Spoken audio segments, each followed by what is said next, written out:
Science, technology எல்லாம் எவ்வளோ வளர்ந்திருக்கு. இந்த காலத்துல போய் நீங்க கண் திருஷ்டி எல்லாம் நம்புறீங்களா? அப்படின்னு கேட்கிறவங்க நெறைய பேர் இருக்காங்க. எங்க ஃபேமிலிலயே கூட இருக்காங்க.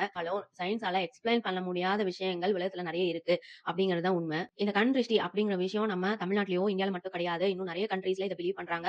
இதுக்கான ரிச்சுவல்ஸும் பண்ணிட்டு இருக்காங்க. Latin America, Greece, Italy, Turkey இந்த மாரி கண்ட்ரீஸ்லலாம் இதெல்லாம் ரொம்ப நம்புறாங்க. அதே மாதிரி இதுக்கான பரிகாரங்களும் அவங்கவங்க கல்ச்சருக்கு தகுந்த மாரி பண்ணிட்டு தான் இருக்காங்க. இந்த எபிசோட்ல கண் திருஷ்டி இருந்தா என்னென்ன அறிகுறிகள்லாம் வரும்? என்னென்ன கண் திருஷ்டி ரிமூவல் பரிகாரம்லாம் இருக்கு அப்படிங்கிறத எக்ஸ்ப்ளைன் பண்ண போறேன். கண் திருஷ்டி அப்படிங்கிறது வேரியஸ் இன்டென்சிட்டில இருக்கும். சில பேருக்கு கம்மியா இருக்கலாம். சில நேரத்துல கம்மியா இருக்கலாம். சில நேரத்துல அதிகமா இருக்கலாம். இதுக்கான அறிகுறிகள் நம்ம உடம்போ, இல்ல வீட்ல நடக்கிற விஷயங்களோ வச்சு தெரிஞ்சுக்கலாம். ரொம்ப டயர்டா இருக்கும். ரொம்ப சோர்வா உணர்வீங்க. அதுக்கப்புறம் எந்த வேலையும் செய்யவே முடியாது. உடம்பு ரொம்ப பாரமா இருக்கும். அ இது இப்படி இருந்ததுன்னா உங்களுக்கு கண் திருஷ்டி இருக்குன்னு அர்த்தம். ஏதோ ஒரு நல்ல விஷயம் பண்ணணும். இல்ல ஒரு நல்ல விஷயத்துக்காக ஏதோ பொருள் வாங்க போறீங்க அப்படின்னா, அதுக்கான தடை வந்துட்டே இருக்கும். உங்களுக்கு கன்டினியூஸா எங்கேயாவது கடைக்கு போணும்னு நெனைப்பீங்க. ஏதாவது ஜுவல்ஸ் வாங்குறதுக்காக கடைக்கு போணும் அப்படின்னு நெனைச்சா, ஏதாவது ஒரு தடை வந்துட்டே இருக்கும். சரி நெக்ஸ்ட் வீக் போலாம், நெக்ஸ்ட் வீக் போலாம். அப்படி அந்த இது கன்டின்யூ ஆயிட்டே இருக்கும். இன்னொரு முக்கியமான அறிகுறி கண் திருஷ்டிக்கு இத நெறைய பேர் நோட்டீஸ் பண்ணியிருக்க மாட்டாங்க. பட் இது வந்து ஒரு முக்கியமான அறிகுறி. என்னன்னா, உங்க வீட்ல கிராசரிஸ் வாங்கி ஸ்டோர் பண்ணியிருப்பீங்க. அது வந்து ஈஸியா ஏதாவது ஒரு பொருள் வந்து கெட்டு போயிட்டே இருக்கும். அதாவது எக்ஸ்பைரி டேட் குள்ள தான் வாங்கியிருப்பீங்க பாத்து. பாக்கெட்ல இருக்கும் பொழுதோ, இல்ல பாட்டில்ல கொட்டி வச்சிருப்பீங்க. அத யூஸ் பண்றதுக்காக எடுக்கும் பொழுது, அதுல வந்து பூச்சி வந்திருக்கும். இல்ல அது கெட்டு போயிருக்கும். இந்த மாதிரி எல்லாம் ஆச்சு. இது இது வந்து 1 இன்சிடென்ட், 2 இன்சிடென்ட் கிடையாது. இந்த மாரி கன்டினியூஸா நடந்துட்டே இருந்ததுன்னா, நிச்சயமா கண் திருஷ்டி இருக்குன்னு அர்த்தம். இந்த மாரி வீட்ல குழந்தைகள் இருக்கும்பொழுது கண் திருஷ்டி இருக்கிறது கண் கூட தெரியும். ஏதாவது ஒரு விஷயத்துக்காக அழுதுட்டே இருப்பாங்க.